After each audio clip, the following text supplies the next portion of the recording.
आग्रह रहता था मैं आऊँ, और मैं कह देता था आऊँगा। एक दो बार सोचा अमुक तारीख को चल सकते हैं,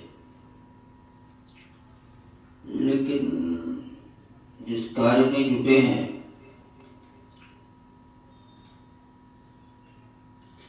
उसकी वरीयता आने के बाद सब पीछे हो जाता है। इसलिए किसी को पहले से बताना कि अमुक तारीख को आ जाएंगे बड़ा कठिन रहता है।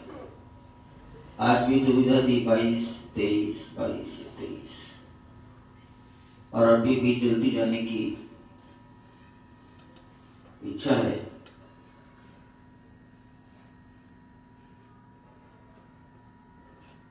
सब मास्टर प्लान आ रहा है, लखनऊ से चलेंगे, आज ही साइन होने हैं और सबमिट कर रहे हैं सरकार के समूह यानी विकास प्राधिकरण के समूह। तो इसलिए जल्दी जाने की इच्छा है। बनो अंग्रेजी का शब्द है सिंबल, प्रतीक। ये प्रतीक शब्द की बड़ी महत्ता है।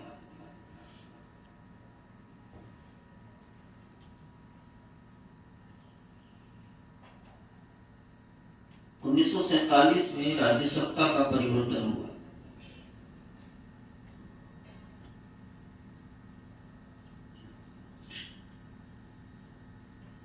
तो ब्रिटेन की राज्य सत्ता के प्रतीक थे माउंटबेटन, वो दिल्ली में रहते थे। तो देश को हम छोड़ रहे हैं, ऐसी एक चिट्ठी उन्होंने हिंदुस्तान की जनता के प्रतीक राजगोपालाचारी ने उनको पत्र सौंप दिया। घोषणा हो गई, भारत अब स्वाधीन है, अपने अधीन है, पराधीन नहीं। लेकिन बात यही रुकी नहीं। तो सरकार की बिल्डिंग पर जहां माउंटबेटन रहते थे, उस बिल्डिंग के ऊपर एक झंडा लहराता था। उस झंडे की डोरी के निचले हिस्से में जो भारत की आजादी का प्रतीक बन गया था, वो एक झंडा बांध दिया गया। डोरी चलाई गई, ऊपर का झंडा नीचे, नीचे का झंडा ऊपर चला गया, और घोषणा हो गई, देश आजाद हो गया। चिट्ठी के बाद घोषणा नहीं हुई, जो झंडा बदल गया। वो झंडा, मैं क्या कहता हूं, दोनों झंडे कपड़ों के टुकड़ों को सिलकर बनाए गए थे। कपड़ों के टुकड़ों को सिलकर बनाए गए थे। वो टुकड़े रंगीन थे, आकृति अलग अलग थी, परंतु एक झंडा इंग्लैंड की राज्य सत्ता का प्रतीक था, दूसरा झंडा भारत की जनता का प्रतीक था। अगर वो झंडा वही रहता, चिट्ठी दे दी, तो भी देश आजाद नहीं बना जाता। तो ये प्रतीक का महत्व है, वो झंडा बदलना बहुत आवश्यक था। झंडा बदल गया।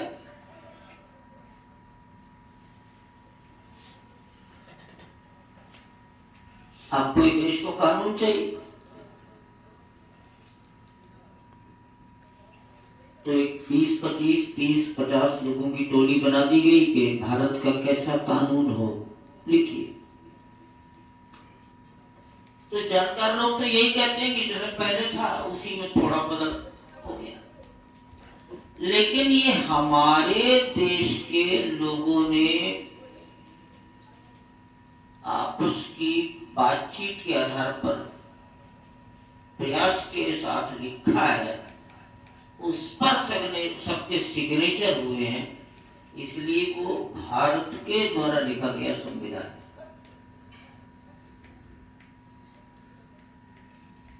अब तक उसमें न जाने कितने सुधार हो चुके हैं सामाजिक आवश्यकताओं के कारण। तो ये संविधान भारत की इच्छाओं का प्रतीक है।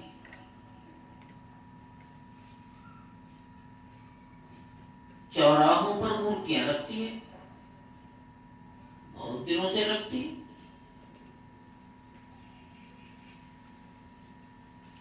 इंग्लैंड की महारानी राज्य सत्ता की प्रतीक थी, तो उनकी विक्टोरिया की मूर्तियां अयोध्या में थी, दिल्ली के चांदनी चौक में थी, अमृतसर के विक्टोरिया सर्किल पर थी, कलकत्ता में थी। जहां जहां विक्टोरिया पार्क, वहां एक विक्टोरिया की मूर्ति। वो मूर्ति सब जगह से हटाने के काम किए गए। क्या विचार रहा होगा? अनेक बातें रही होंगी।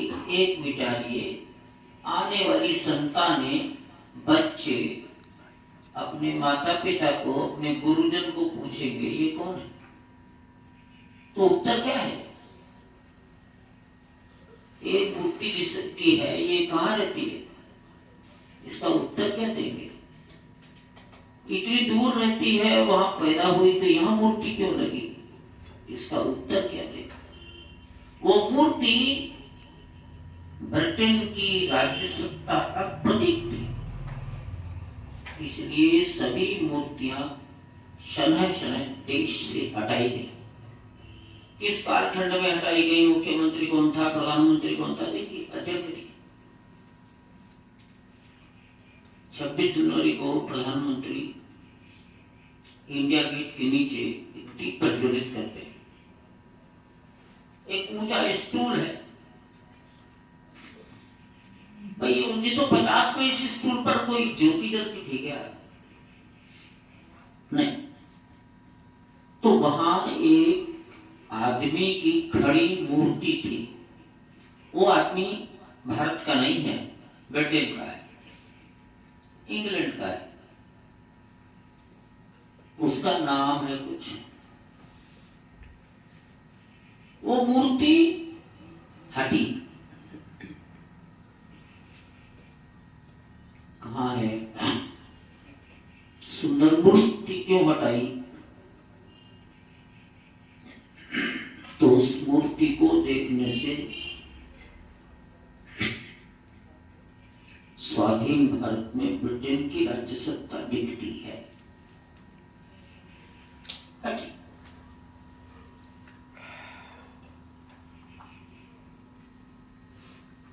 लाहौर से अमृतसर होते हुए,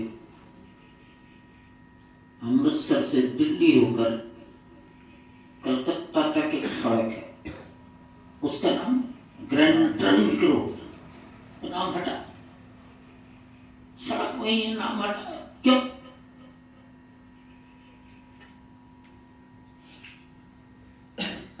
ये नामकरण संस्कार विदेशी राज्य सत्ता के द्वारा दिया गया था। कंपनी गार्डन, जहां जहां कंपनी गार्डन थे नाम बदले गए, कहीं गांधी पार्क, कहीं नेहरू पार्क, जो भी देना है ना, ऐसा पार्क वहीं का वहीं। एक कंपनी नाम ब्रिटेन की राज्य सत्ता को प्रकट करता है। दिल्ली में जाओ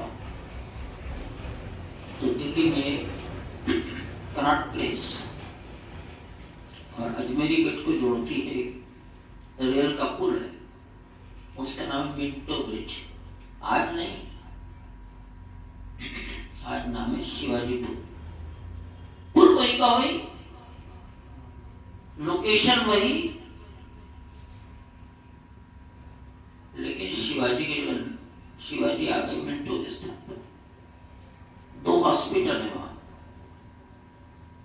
एक का नाम है जयप्रकाश नारायण, एक का नाम है राम मनोहर लोहिया। अभी जयप्रकाश नारायण पुराना नाम है इरविन हॉस्पिटल, दूसरा राम मनोहर लोहिया पुराना नाम है विलिंगटन।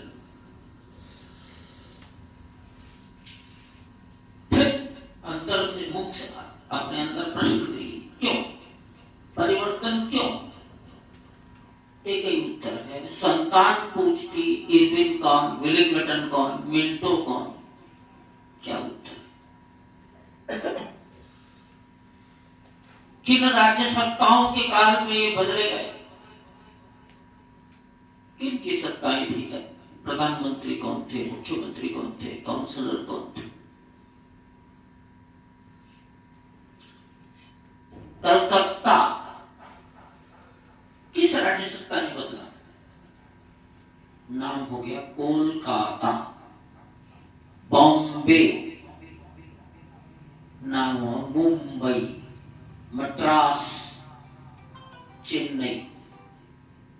ये जो नाम परिवर्तन है, इसका किसी एक राज्य सत्ता से रिश्ता नहीं। जिस क्षेत्र की जनता को जिस नाम में अपने पूर्वज दिखाई देते थे, वो नाम उन्होंने रख लिया।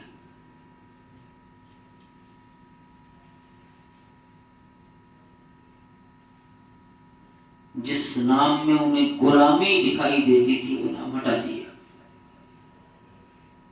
सरदार पटेल को सोमनाथ स्थान देखकर गुलामी समझ में आती थी। वहां कोई मस्जिद नहीं थी,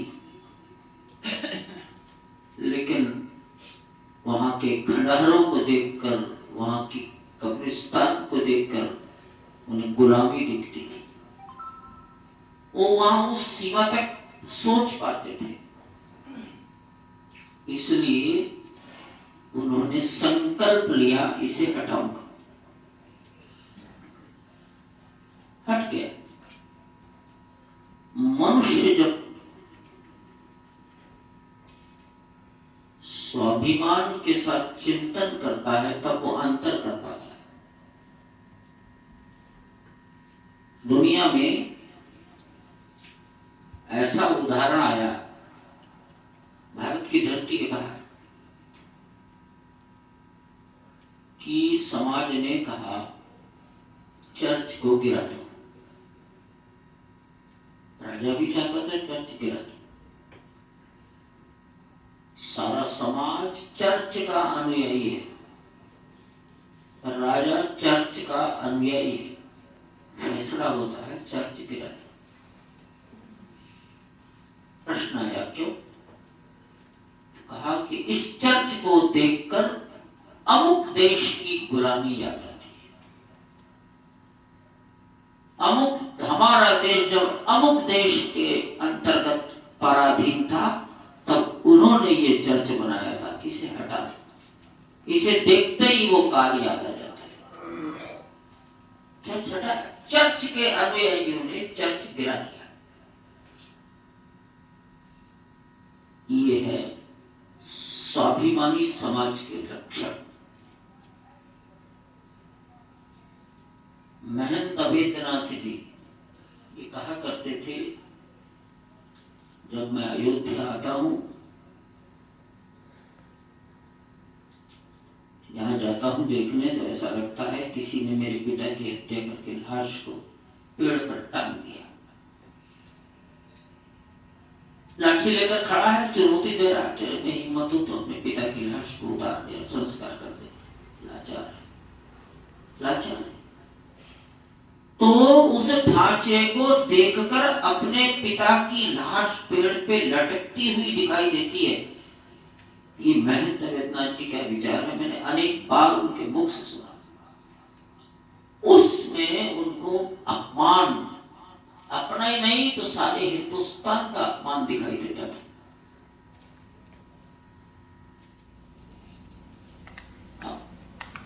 देश स्वाधीन है तो गुलामी की निशानियां नहीं रहनी चाहिए। अभी दिल्ली में एक सड़क औरंगजेब रोड, अभी भी वहां बाबर रोड है, देखेंगे कि किसी काल में जाएगी।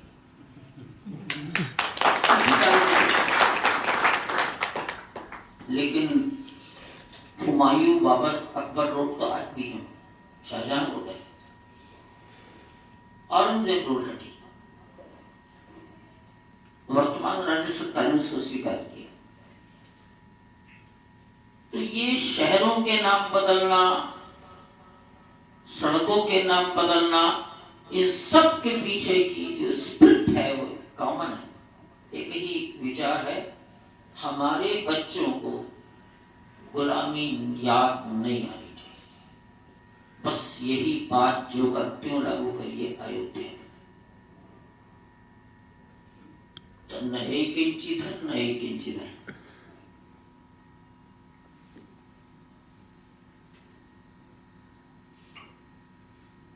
इसके कारण व्यापार गया, बाजार बंद हुए, इतनी जान चली गई। तो कारगिल के कारण क्या हुआ? वहां कौन खेती होती? तो कोई खेती नहीं होती, बर्फ है। लेकिन अगर हिंदुस्तान की सीमा का हिस्सा है, हम अपने देश की एक भौगोलिक सीमा की भी रक्षा नहीं कर सकते तो हमारा अपमान है। ये अपमान अब स्वीकार नहीं है, इसीलिए तो उस कारगिल की बर्फीली चोटी के लिए सैकड़ों नौजवानों के जीवन चले गए। तो अगर आप अपने सम्मान की रक्षा करने के लिए कुछ करेंगे तो कुछ तो भुगतान करना ही पड़ेगा।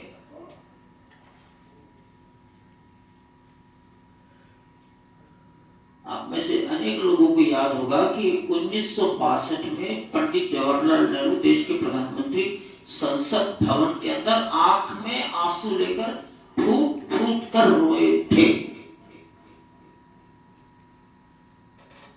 बोल नहीं पा रहे थे।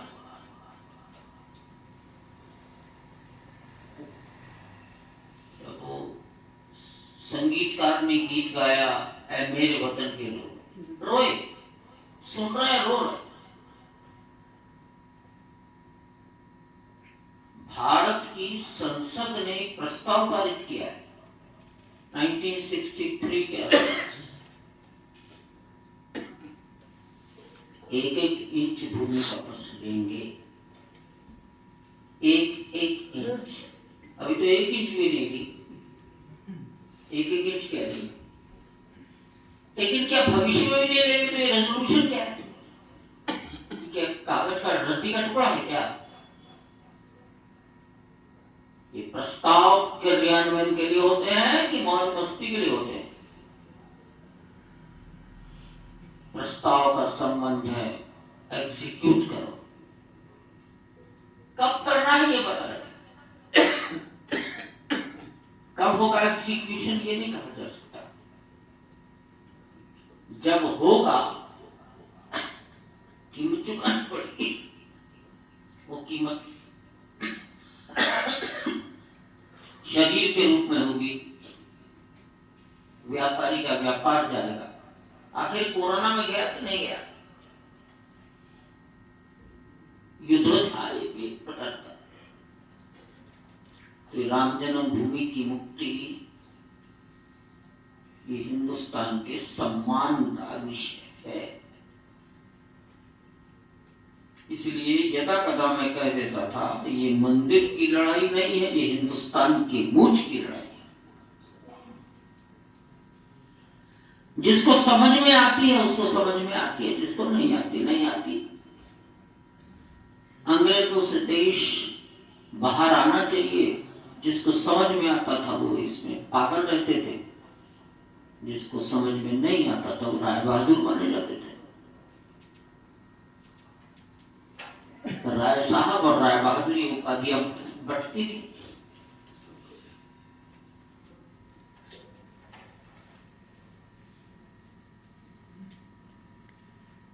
अयोध्या की लड़ाई स्थानीय जनता ने लड़ी, 500 साल तक लड़ी। देश को पता ही नहीं।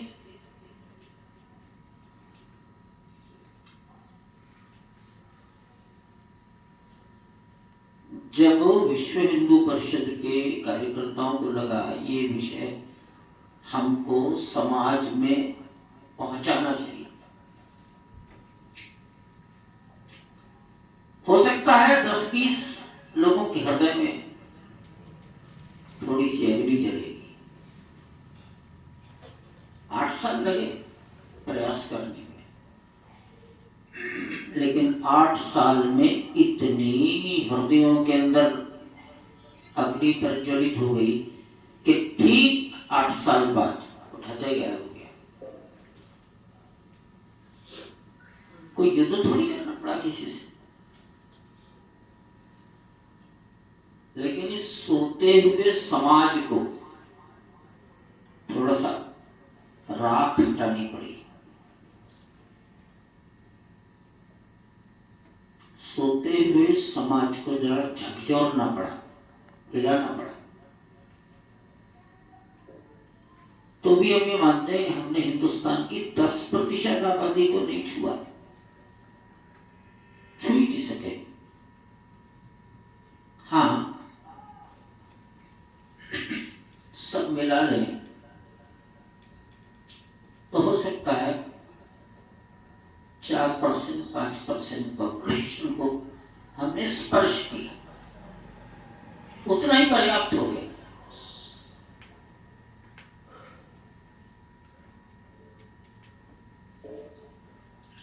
जागरूक समाज, ये भी खुला है, आंखें भी खुली हैं, कान भी खुले, दिमाग खुला होना चाहिए, दिमाग भी खुला होना चाहिए। तो देश की सभी कठिनाइयों को एक एक करके दूर कर सकते हैं। राम जन्मभूमि के साथ ठीक यही हुआ है।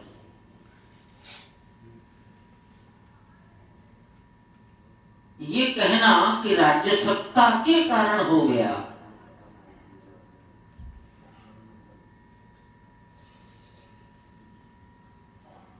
सत्य नहीं।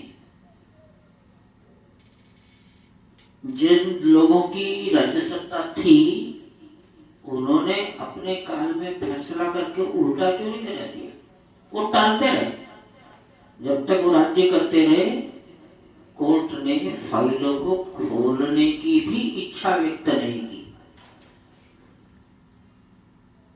इतना अगर कमजोर मामला था तो उलटवा देते, वो टालते रहे। बस इन्होंने टालने से मना कर दिया, जल्दी करो, जो कुछ करना जल्दी करो। तो इसका परिणाम ये हुआ कि यूनानिमस हुआ, एक मत से हुआ। उनके कारण हुआ अगर ये कहेंगे तो पुरानी राज्य सत्ताओं ने क्यों नहीं करा दिया, उल्टा करा देते कुछ।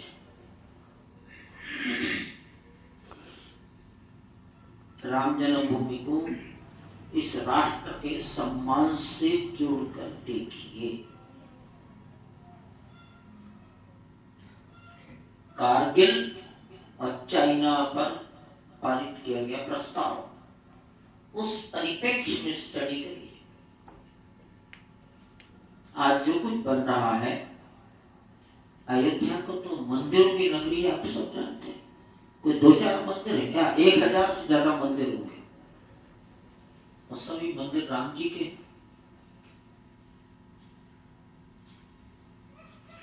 हमारे सामने अनेक बड़े बड़े विशाल मंदिर बन गए, लेकिन इस मंदिर की ललक समाप्त नहीं हुई, अब समाप्त हुई। अब ललक है देखने की, जल्दी देखने की, सारे देश की। ऐसा कोई मंदिर होगा जिसने देखा ही नहीं किसी ने, और उसके लिए लोग अपनी झोली खोल रहे हैं? देखा ही नहीं किसी ने, बनेगा कि नहीं बनेगा। कोई यही नहीं पूछ रहा कि पैसा देना है कहाँ। ये शायद ये देश का पहला मंदिर होगा जो बनना भी शुरू नहीं हुआ, और देश के कम से कम 11 करोड़ लोगों ने 3000 करोड़ रुपए से ज्यादा फेंक दिया।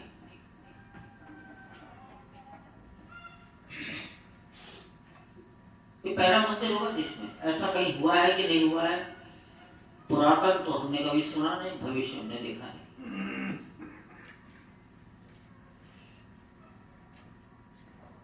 11 करोड़ समाज चाहता है जल्दी बने। क्या सभी लोग धनवान हैं? 10 रुपया ही देने की पात्रता रखने वाले भी इसमें 4 करोड़ से ज्यादा लोग हैं। 100 रुपया, 10 रुपया, 1000 रुपया तभी आया।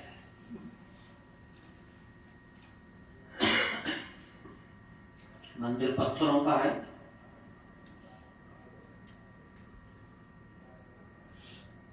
जैसी ये बिल्डिंग बनी है ऐसी बिल्डिंग नहीं है।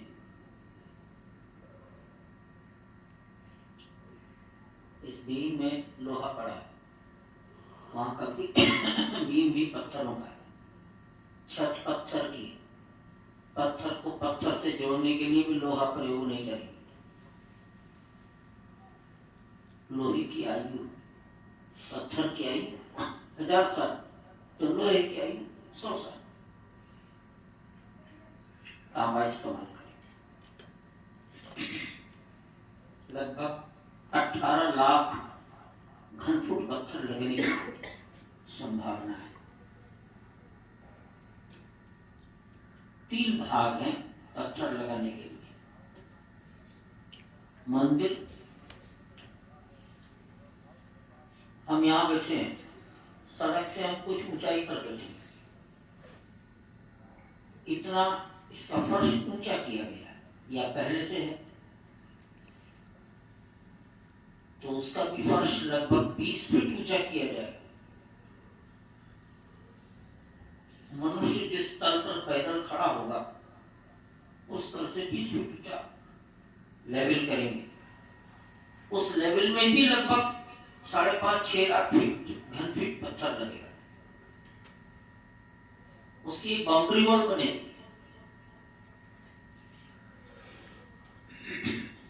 वो बाउंड्री वॉल, उसको मंदिर की भाषा में परकोटा कहते हैं।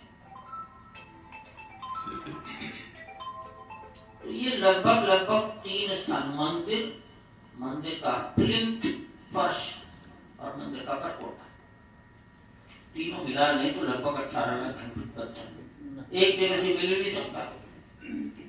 बहुत कठिनाई आ रही। तो कुछ जोधपुर से लाएंगे, उसे यहाँ लगाएंगे, कुछ मकराना से लाएंगे, उससे ये करेंगे। राजस्थान के भरतपुर जिले की बयाना तहसील से लाएंगे तो मंदिर बनाएंगे। बंगलौर से ग्रेनाइट लाएंगे, कटनी का मध्य प्रदेश का ग्रेनाइट लाएंगे तो अमुक जगह लगाएंगे। मिर्जापुर और कटनी का सैंडस्टोन लाएंगे तो प्लिंथ में लगाएंगे।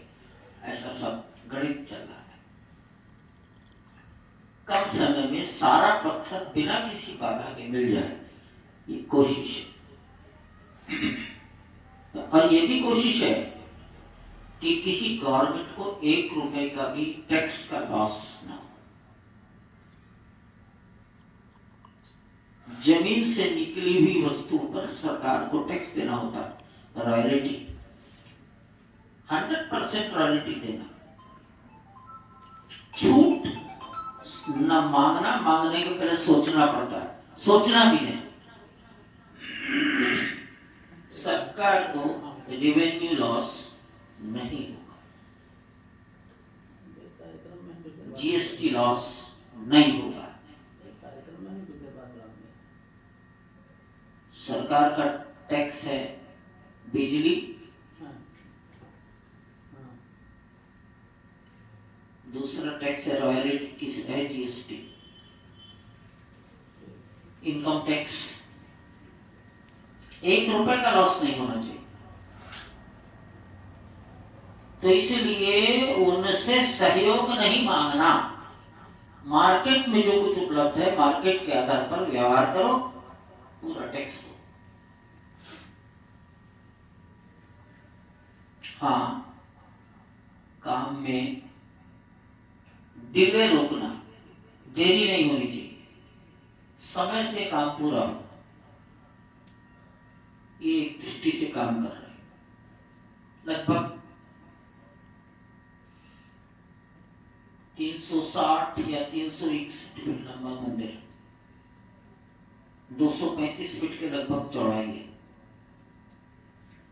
धरातल से लेकर शिखर 161 फीट ऊंचा है, 3 मंजिला है, ग्राउंड फर्स्ट सेकंड। 400 खंबे तीनों मंजिलों में लगेंगे। ये ऊंचाई फ्लोर की लगभग 20 फीट मिनिमम है।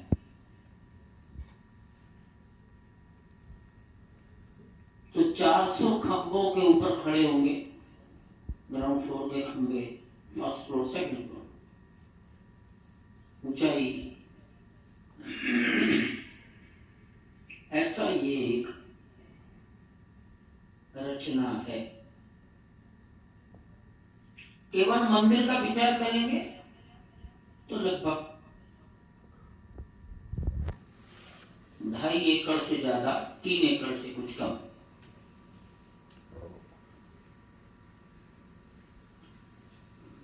इसके चारों ओर जो परकोटा बाउंड्री वॉल मान लीजिए 6.5 एकड़।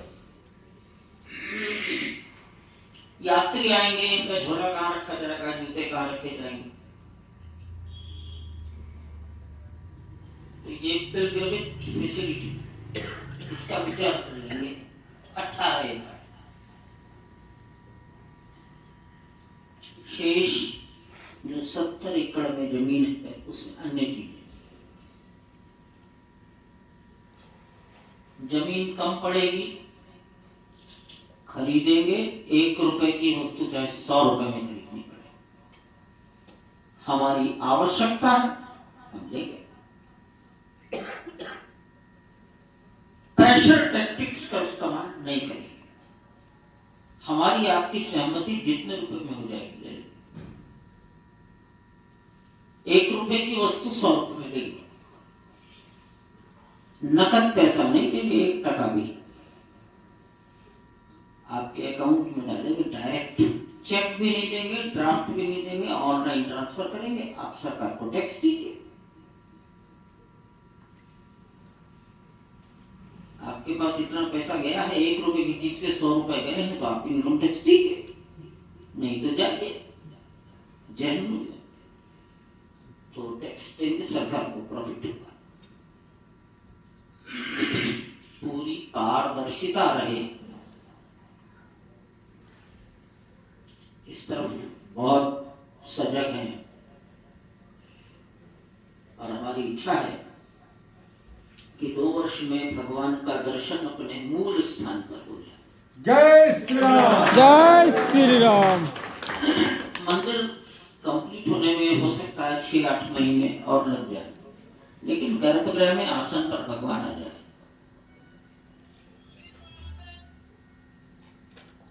एक दृष्टि और चल रही है जो माननीय प्रधानमंत्री जी की दृष्टि है, उनका विचार है कि रामनवमी को दोपहर 12 बजे भगवान का जन्म हुआ, तो कोई ऐसी व्यवस्था करो कि रामनवमी पर सूर्य की किरण उनके मुखारविंद को प्रकाशित करे। अब इस साल की व्यवस्था हो गई, अगले साल सूर्य की और पृथ्वी की गति में अंतर आ जाएगा, तो अगले साल क्या होगा? तो अंतरिक्ष अनुसंधान में लगे लोग, जो ये चंद्रमा पर आदमी और रॉकेट भेजते हैं, ये वैज्ञानिक बड़े आश्वस्त हैं, हम ये काम करेंगे, ये उन्हीं का विषय है। और जो अब तक की बात मैंने सुनी है उनके बीच में बैठकर कि 19 से 20 साल का चक्र होगा, 20 साल के बाद फिर वही 20वें साल में वही पोजीशन आ जाएगी जो 19 साल पहले थी। इसलिए उनका विचार है कि हम ये काम कर लेंगे। हमें सुरक्षा भी विचार करनी है। मालूम नहीं तो किसके दिमाग में बदला लेने का विचार है।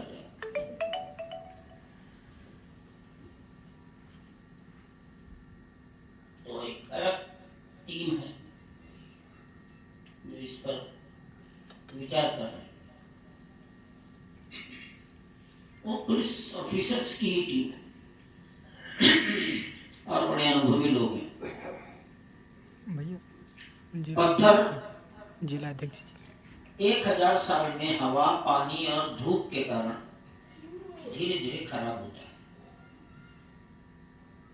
तो 1000 साल तक तो उस पर सामान्यतः कुछ भी असर नहीं पड़ेगा। तो 1000 साल तक अपने कंधों पर वजन उठाकर रख सके, नींव भी ऐसी होनी चाहिए। 1000 साल में कभी भूकंप भी आ सकता है। नेपाल के निकट है, नेपाल में भूकंप आया, कितना विनाश हुआ। दिल्ली से तो बहुत दूर है। तो यदि कोई भूकंप आया तो उसकी मैक्सिमम इंटेंसिटी क्या होगी, उसका असर कितना होगा, ये भी विचार चल रहा है। सरयू नदी का किनारा है, यद्यपि पश्चिम दिशा से कभी बाढ़ नहीं आएगी, तो भी आ गई तो उसका विचार भी चल रहा है। तो भूकंप जल का परिणाम और लोड बियरिंग कैपेसिटी। बाढ़ आएगी तो मट्टी कटेगी नीचे नीचे, अंदर ही अंदर। तो जितनी बारीकी से विचार हो सकता है इंजीनियर्स विचार कर रहे हैं। IIT Delhi, IIT Kanpur, IIT Guwahati, IIT Madras, IIT Bombay, Larsen Toubro, Tata और रुड़की उत्तराखंड में एक सेंट्रल बिल्डिंग रिसर्च इंस्टीट्यूट है, बड़ा प्राचीन भारत सरकार की संस्था है, CBRI। और एक हैदराबाद में संस्था है जो भूगर्भ अनुसंधान का काम करती है, वो जमीन के नीचे का ही अध्ययन करती है, NGRI। ऐसी संस्थाओं के इंजीनियरों का ज्वाइंट डिस्कशन होता है, कलेक्टिव डिसीजन है। किसी एक की इच्छा के आधार पर नहीं। LNT बनाता है, LNT केवल विचार देता है, फिर उस विचार पर सब अध्ययन करते हैं। जब सबकी सहमति हो जाती है, चाहे 100% हो, थोड़ी बहुत तो कमी रहती है विचारों में, आम सहमति बनने के बाद काम आगे बढ़ता है। इसलिए